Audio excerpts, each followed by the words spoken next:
Tollywood heroine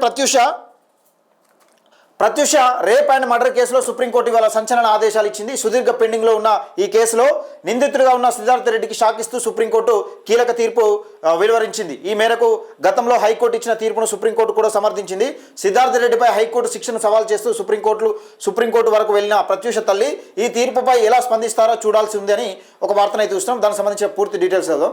Pratyusha Siddhartha Reddy ఇద్దరు inter కాలేజీలో ప్రేమించుకున్నారు. ఆ తర్వాత ప్రత్యూష సినిమాలోకి వెళ్ళిపోగా సిద్ధార్థ్ ఇంజనీరింగ్ జాయిన్ అయ్యాడు. 2002లో హఠాత్తుగా ఒకరోజు వీరిద్దరు కూల్ డ్రింక్స్లో విషం కలిపి తాగిన పరిస్థితిలో ఆసుపత్రిలో చేరారు.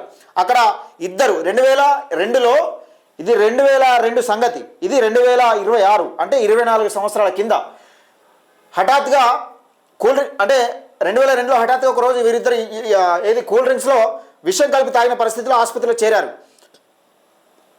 అక్కడ ప్రత్యూష చనిపోగా సిద్ధార్థ్ బతికిపోయాడు. అయితే పోలీసుల దర్యాప్తులో ఆమెపై సిద్ధార్థ్ ఎలాంటి లైంగిక దాడి చేయలేదని, చంపలేదని తేలింది. అయితే ఆత్మహత్యకు పురిగొల్పిన కేసులో అతన్ని సిబిఐ కేసుకు నమోదు చేసింది. చివరకు ఈ అభియోగాల ఆధారంగా హైదరాబాద్లోని స్థానిక బోర్డు సిద్ధార్థ్ రెడ్డిని దోషిగా నిర్ధారించింది. సిద్ధార్థ్ రెడ్డికి 5 ఏళ్ల జైలు శిక్షతో పాటు 5,000 జరిమానా కూడా విధించారు. దీనిపై అతను 2011లో హైకోర్టును ఆశ్రయించగా శిక్షను 2 ఏళ్లకు తగ్గించారు. జరిమానాను 50,000కు పెంచారు.